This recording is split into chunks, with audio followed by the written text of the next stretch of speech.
بسم اللہ الرحمن الرحیم۔ السلام علیکم ناظرین، میں ہوں کیسر مرزا اور آپ دیکھ رہے ہیں کیو ٹی وی 2۔ ناظرین، وزیر اعظم پاکستان عمران خان 2 روزہ دورہ پر سری لنکا میں ہیں اور ان کا سری لنکا پہنچنے پر بڑا بھرپور استقبال کیا گیا۔ گارڈ آف آنر بھی وزیر اعظم کو ملا۔ وزیر اعظم کے ہمراہ وفاقی کابینہ کے بعض اراکین اور عام شخصیات ان کے ہمراہ ہیں۔ وزیر اعظم کے دورہ سری لنکا کو نہ صرف پاکستانی میڈیا بلکہ سری لنکا اور انٹرنیشنل میڈیا نے بھی بڑی بھرپور کوریج دی ہے۔ ان کے دورے کے دوران ایک اہم معاملہ سامنے آیا ہے، وہ یہ ہے کہ وزیر اعظم عمران خان نے سری لنکن پارلیمنٹ سے بھی خطاب کرنا تھا، لیکن ہم نے دیکھا ہے کہ آخری لمحات میں وزیر اعظم کے سری لنکن پارلیمنٹ سے خطاب کو منسوخ کر دیا گیا۔ اس کے پیچھے کیا وجہ ہے، آج کے پروگرام میں ہم اس پر بات کریں گے، آپ ہمارے ساتھ رہیے گا۔ ناظرین، جب وزیر اعظم پاکستان عمران خان کا دورہ سری لنکا شیڈول ہوا تو انڈین لابی اور وزارت خارجہ انڈیا متحرک ہوئی اور انہوں نے سری لنکن حکومت سے رابطہ کیا اور انہیں مجبور کیا کہ وہ وزیر اعظم پاکستان عمران خان کے سری لنکا کے دورے کے دوران پارلیمنٹ سے خطاب نہ ہونے دیں، اور بالآخر وہ اپنے اس مقصد میں کامیاب ہوئے۔ اس حوالے سے جو ہے وہ سیاسی مبصرین اور سری لنکن میڈیا کے تھرو ہمیں پتہ چلا ہے کہ سری لنکن حکومت بھی نہیں چاہتی تھی کہ وہ انڈیا کے ساتھ اپنے تعلقات کو خراب کرے، کیونکہ سری لنکن حکومت کی بھی مجبوری ہے کہ وہ انڈیا کے ساتھ اپنے بہتر روابط قائم رکھے، کیونکہ گزشتہ کچھ عرصہ قبل بھی انڈیا کے ساتھ سری لنکا کے بعض امور پر معاملات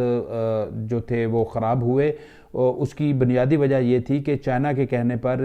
سری لنکا کی ایک اڈانی کمپنی ہے، گروپ ہے، وہ وہاں پہ سری لنکن پورٹ کے قریب ایک ٹرمینل تعمیر کر رہا تھا تو اس کی تعمیر رکوا دی گئی۔ اس کے پیچھے چائنا کی انوالومنٹ تھی۔ تو سری لنکا اب نہیں چاہتا تھا کہ مزید جو ہے وہ بھارت کے ساتھ تعلقات خراب ہوں، لہٰذا انہوں نے وزیر اعظم آخری موقع پر وزیر اعظم پاکستان کے پارلیمنٹ سے خطاب کے شیڈول کو ختم کر دیا۔ اس حوالے سے جو ہے وہ اگر ہم دیکھیں تو اس سے بھارت کو کیا فائدہ ہوا؟ بھارت کو 2 بڑے فائدے ہوئے ہیں۔ ایک فائدہ یہ ہے کہ وزیر اعظم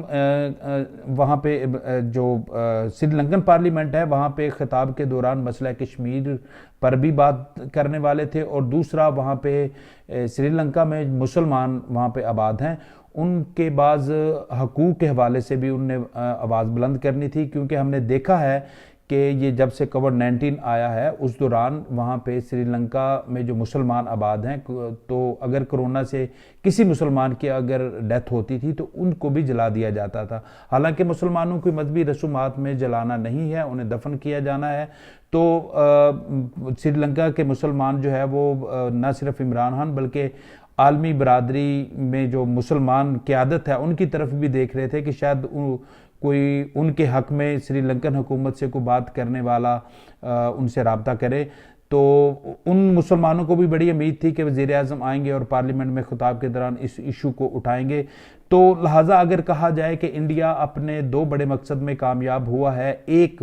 عالمی سطح پر مسئلہ کشمیر کو اجاگر کرنے کے لیے جو پاکستان کی پالیسی ہے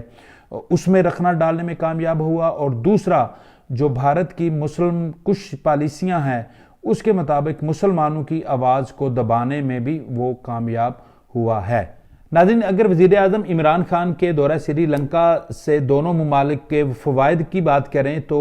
ہمیں پتہ چلے گا کہ پاکستان کو تو کوئی تجارتی سطح پر کوئی بہت بڑی کامیابی تو حاصل نہیں ہوئی، البتہ پاکستان کی کچھ ایکسپورٹ میں بہتری آ سکتی ہے۔ دونوں ملکوں کے مابین جو اس وقت تجارتی حجم ہے وہ $400 ملین ہے، جو بہت کم ہے، کیونکہ سری لنکا کے پاس بھی کوئی بہت بڑی کوئی صنعت نہیں ہے۔ وہاں پہ چائے کی پتی پاکستان امپورٹ کرتا ہے ان سے، اور یہاں سے ٹیکسٹائل اور سوتی دھاگا اور باقی کچھ مصنوعات جو ہے وہاں پہ ایکسپورٹ کی جاتی ہیں، اس میں کچھ بہتری آ سکتی ہے۔ البتہ سری لنکا کو ایک بڑا فائدہ جو ہے وہ حاصل ہو سکتا ہے، وہ یہ ہے کہ سری لنکا اقوام متحدہ کی ہیومن رائٹس کونسل میں جو پاکستان کی حمایت ہے وہ حاصل کرنے میں کامیاب ہو جائے گا، اور امید ہے کہ وزیر اعظم اپنے دورہ سری لنکا کے موقع پر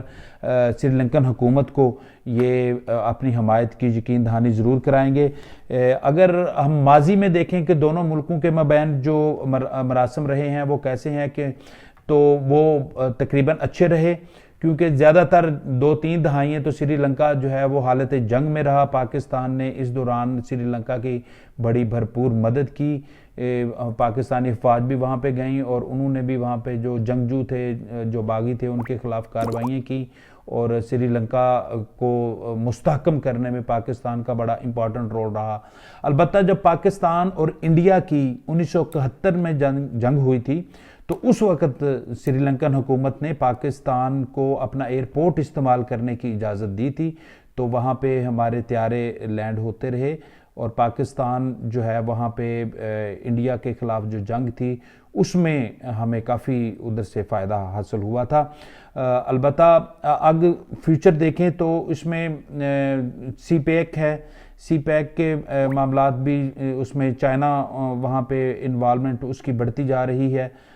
اس میں بھی ان کو بھی سری لنکا کو بھی شامل کرنے کی جو ہے نا وہ ایک تجاویز سامنے آ رہی ہیں. باقی یہ ہے کہ انڈیا کا جو خدشہ ہے کہ وزیر اعظم کے دورہ سری لنکا کے موقع پر چائنی اثر و رسوخ جو ہے وہ اس خطے میں مزید بڑھ جائے گا، کیونکہ وہ سمجھ رہے ہیں، انڈیا سمجھ رہا ہے کہ وزیر اعظم عمران خان چائنا کے سفیر کے طور پر وہاں پر گئے ہیں اور وہ